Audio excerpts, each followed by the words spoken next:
I feel nervous about punching you in your own house.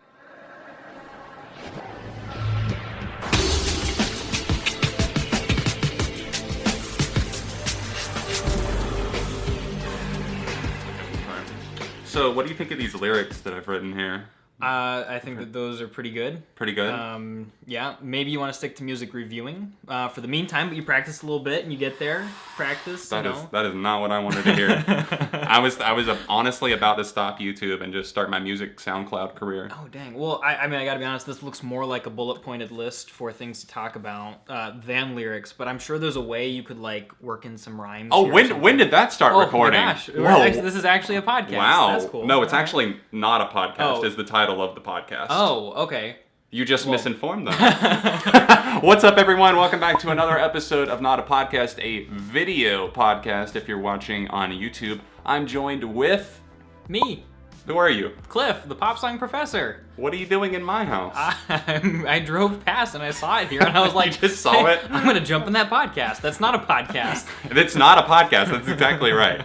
So, Pop Song Professor, you are a YouTuber that's also an actual professor, correct? Yep.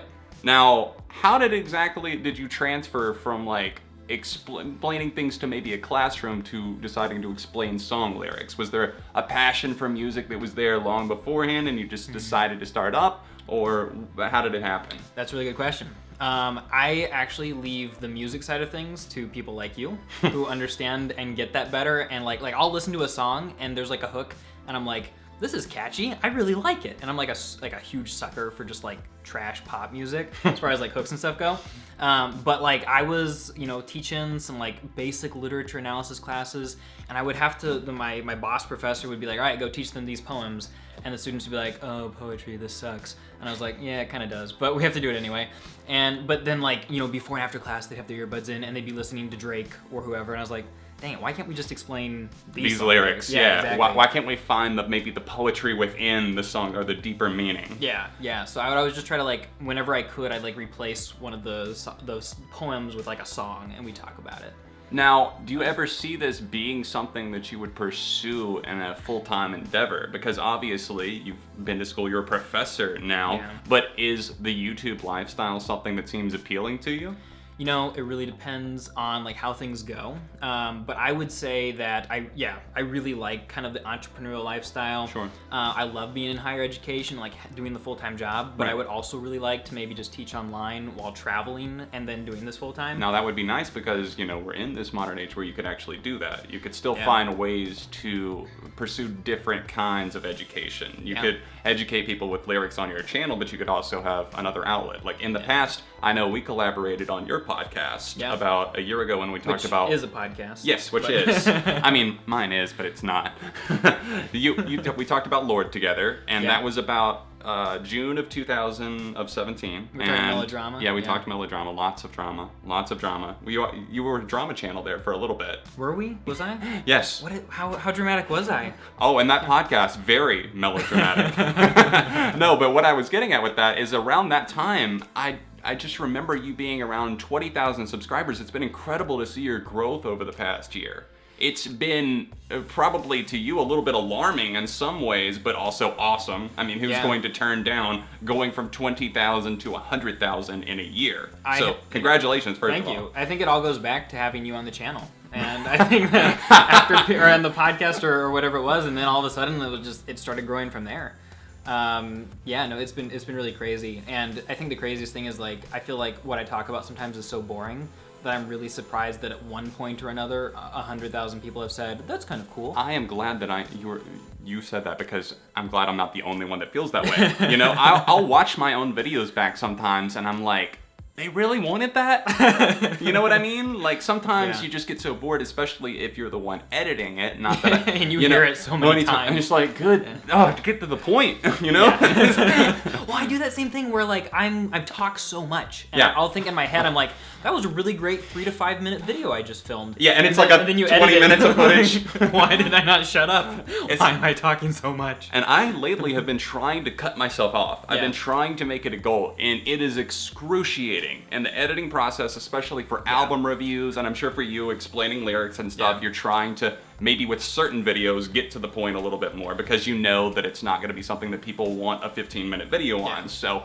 I'll get done filming and have 30 minutes of footage, and I'm like, what do I do with that? How do I make this 7 minutes? Because I've seen you've been putting out those like 1 minute like 1 minute album like quick little and everything. I think that's really cool. Yeah, I like that too. If I was like our subscribers, that's what I would want, and I would just like eat those like candy. And I'd watch like a ton of them. Exactly, you can watch them back to back really easily. Now the only thing is with YouTube, you know how they are, they like watch time. So obviously they're not exactly inclined to necessarily promote a video like that. Some of them do well because of word of mouth, people sharing them, or else they're really funny in the way that I quickly tear through something in just a minute. But also it's interesting to see YouTube and how it's changed even over the past, what, you've been on YouTube about 2 years? 3 years? 2 years? Yep. What have you noticed in just that time in terms of how the people and like the community on YouTube has changed, and also the platform itself? Oh dang! I mean, obviously there's all this like drama recently with Logan Paul and PewDiePie and everything, and now people with fewer than 10,000 subscribers can't get monetized and all that stuff. I wouldn't say that it's affected me and my community too much. I think that we're like niche enough that we're like way far away from the mainstream. And I think I got on after they started really emphasizing watch time. So I've been kind of playing that since the beginning. Though my first few videos were actually like 2 minute or less explanations. Wow. And those ones, like a couple of them did okay, but then I very quickly started talking too much. Right. So, and yeah, I don't know. I don't think things have changed too much for me. I would be more interested in hearing what you think, how you think things have changed, because you've been on for a while. Yeah, I've actually been on, technically since I started my channel, it's been 8.5 years, but I didn't take it seriously at all until maybe 2013, 2014. I didn't start to see it as something that could actually be a potential career or something that I could explore further in the future. And once I started taking it seriously, I obviously started looking into more of those things. And as far as like watch time and even video length and things go, obviously YouTube started rewarding people by being like, well, if you have a 10-minute video, then you can put your own ad breaks in there and things like that. There's extra stuff that you can do, and they make it more lucrative to make that content. But also what I learned in the process, and why I've been trying to shorten up some of my things, is because I realized that sometimes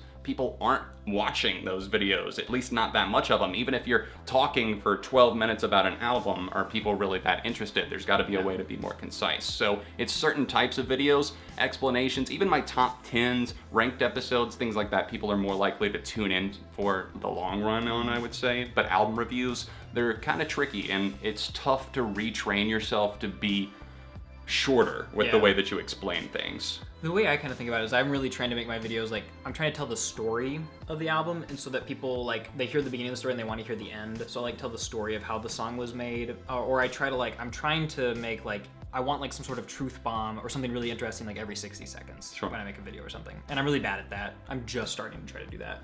But say something that's really worthwhile every minute, basically. Something that people would like turn around and tell their friend, hey, did you know this about this album or song? Right, like an interesting fact or an interesting thing they might not have noticed before. And it's actually really a good idea, actually. I'm going to steal that. Yeah, well, I know like comedians, they say like a laugh every 11 seconds is supposed to be the deal. And I can't be interesting, every 11 seconds, but I can do like a minute probably. And if you watch a TV show, you can clearly see what they're going for a lot of times, or a stand-up routine. You can see that they're trying to either make you laugh or make you sad or make you feel something every so often. They don't want you to like get bored and start like checking your phone, because then they lose you. Right.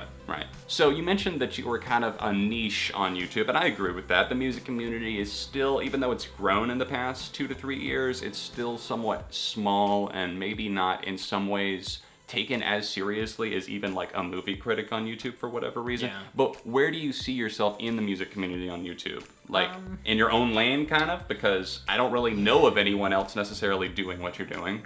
And that's the way I like it, because I really like, I've done a lot of reading on like how to be successful on the internet and stuff like that. And one of the big pieces of advice that everybody said was like, if you can't really compete with everybody else who's already there, go into a place where nobody else is competing that you think people might like, and then give it a shot and see how it goes. And so, yeah, there are a couple people who like maybe a series on their channel, they'll explain some songs, or it might be something that they just thought of one day where they're like, I was listening to the song and I wanted to talk about it with you guys.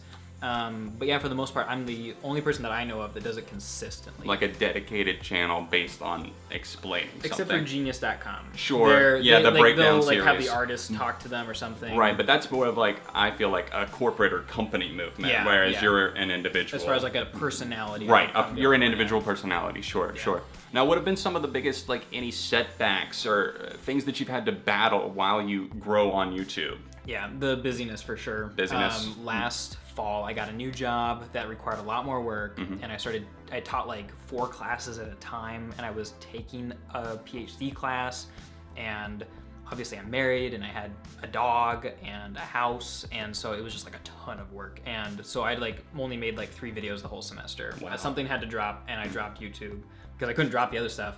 But as soon as I could, I got like back into it. Right, right. So, I did notice, was it really only 3 videos or something like that came out that semester? Because I did remember a slower upload schedule, Yeah. but still. I thought maybe that in part that could have been because you were battling like the demonetization bug or something like that, and you just kind of burned out, but now I have better understanding there, obviously. It was more just straight busyness. It might have been like a video every 2 weeks or something like that, but there were definitely like whole weeks where I wouldn't upload a video. Sure. But Now, something we've talked about before is copyright trouble on YouTube. Yeah. That's something that has affected you as well? Some? not in a super bad way, but in a super annoying way. Sure, yeah. Yeah, I think, well, like, I will get copyright on some videos, and I think it's because they think of me as a react channel sometimes, where they say, they think these people are just reacting, and we've seen thumbnails and titles like this before.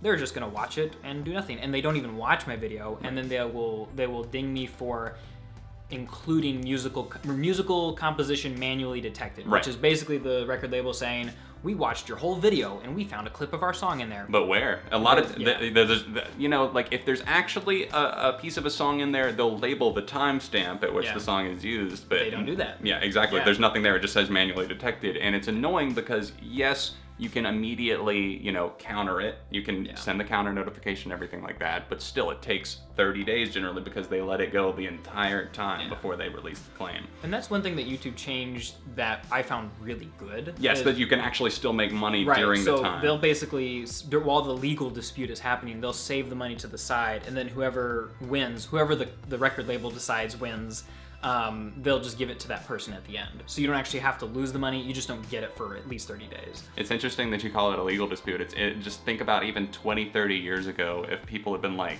individuals are battling these corporate companies over the internet via like a claim on a video. Like, what even doesn't make any sense. You have to wear so many hats as a YouTuber. And then one of them is you get to be your own lawyer. Yes, and you have to defend yourself. Yeah. And if you lose the first time around, because once again the record label is just like, well, I'm pretty sure I saw a song in there, then you have to re-counter that claim. Well, Very annoying. I like how you called it a battle because I wish it were more of a battle. In this case, it's more like just please, record label, be reasonable and rewatch my video and take away your stupid claim. What if you had to hop into like a Skype call with like a corporate office I or would something? prefer that. I'd be like, all right, let's fight. Gloves off. Let's go. KSI, Logan Paul. Yeah. You versus the record label over the internet. I've got a second cousin twice removed who's a lawyer, and I don't ever talk to him, so that doesn't help, but I'll just threaten that. Right, you can always threaten to that. a lawyer. Yeah, I'm sure I've known a lawyer at some point. I know a lawyer, right? Yeah.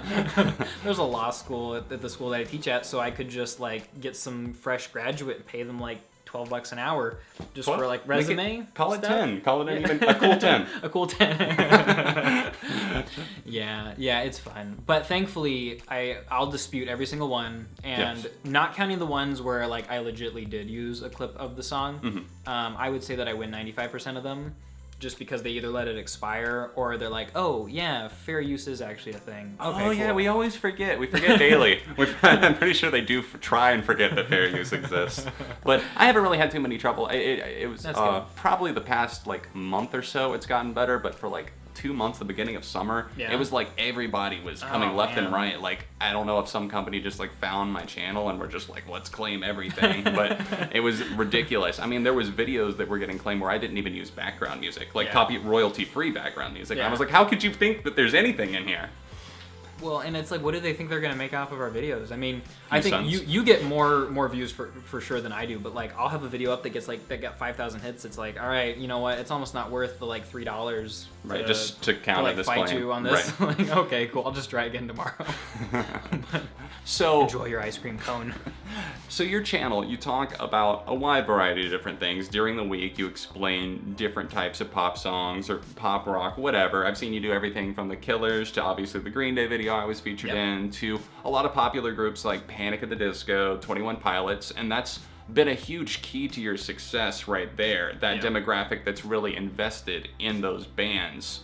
Do you ever at times feel like there's like a mounting pressure to please that group of fans when you make videos like, say, your worst 21 Pilots lyrics or the worst Panic songs, and the pushback that you get there because people are like, there aren't any worst ones? Does that like, do you feel the pressure weighing on you at all when you make those types of videos, or to make more of a certain kind of video that maybe you're not as big of a fan of making? Yeah, for sure. And I'd love to hear your answer to that too. But I definitely feel that where the videos that I get the highest view counts on are always consistently, like if I'm like, you know what, I want 20,000 views on a video, then I gotta make a 21 Pilots video or a Panic at the Disco video. Sure. Thank goodness I love 21 Pilots. So yeah, imagine if you were just like, didn't care. You didn't hate them, but you were just like, oh, another one? I got famous for explaining Lil Pump. Like I had 1 million subscribers who all wanted to hear more explanations of Lil Pump. Yeah, you did. That would be terrible. You did do that one. I did a roast. Yeah, it was a roast of the one with Charlie Sheen in the music video. Yeah. And then I did a roast of Gucci Gang too. Oh, yes. And that was a lot of fun. But so I'm okay if people like me for making fun of it. I can do that all day. But imagine if you had to actually sit there and analyze and break down every line. Now, when he says Gucci Gang, I think he's actually using that as a metaphor for... Notice the slight emphasis difference on this next one. Yeah, we're gonna break down every iteration of Gucci Gang.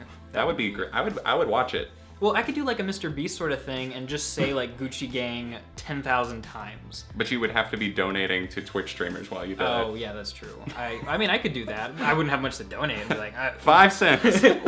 See, there's got to be a niche thumbnail market for that. Yes. Like donating 5 cents to my favorite streamers. And it would be affordable too. You could donate like 20, 30 different people per time. You really could, and you could hit a lot of different big names. Mr. Cheap. Yeah.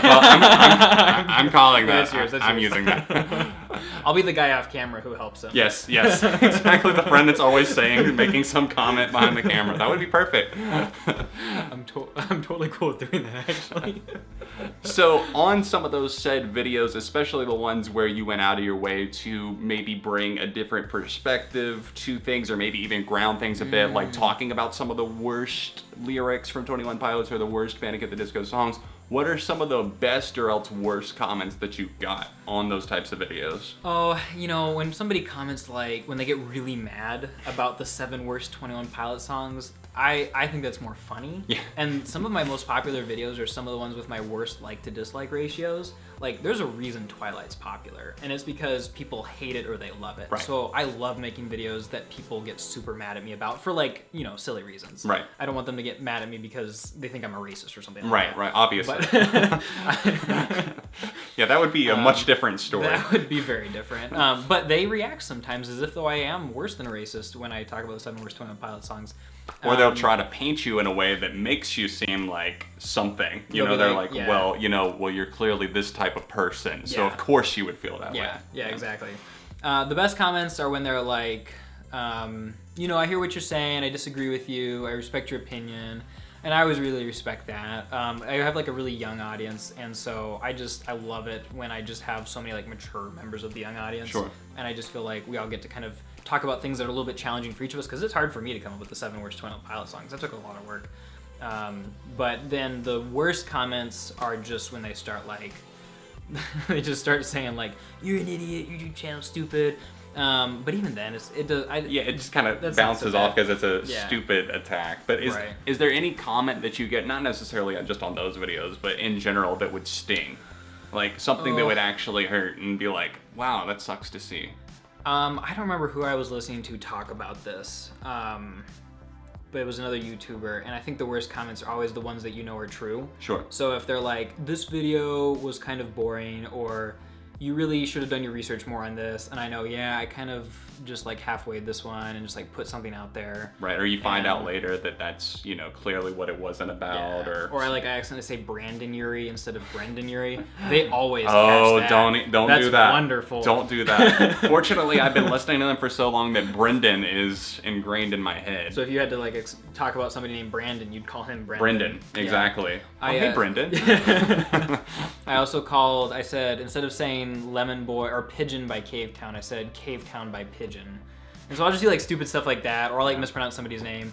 That's not a big deal. Like I'm like, oh yeah, shoot. But do you find yourself at all like because I know this is true for me. At this point, especially in like the past year, I find myself taking myself so seriously sometimes in the way that I'm saying something that I'm never happy with the way that it like comes out, and I want to do multiple takes, and I want to make sure that I didn't flub that name or whatever it is, because you've seen so many comments about, oh, well, you mispronounced this, or you got this wrong, or your fact was wrong here. So you're so anal and overly like, you know, dedicated to finding out every little detail that it kind of takes the fun out of the process, because I feel that way sometimes. I think that does happen sometimes, and I've started like scripting my videos a little bit more thoroughly recently and like doing more research. I think I tend to be such like a big picture person at the expense of the details that I will kind of just like laugh that off maybe when I shouldn't.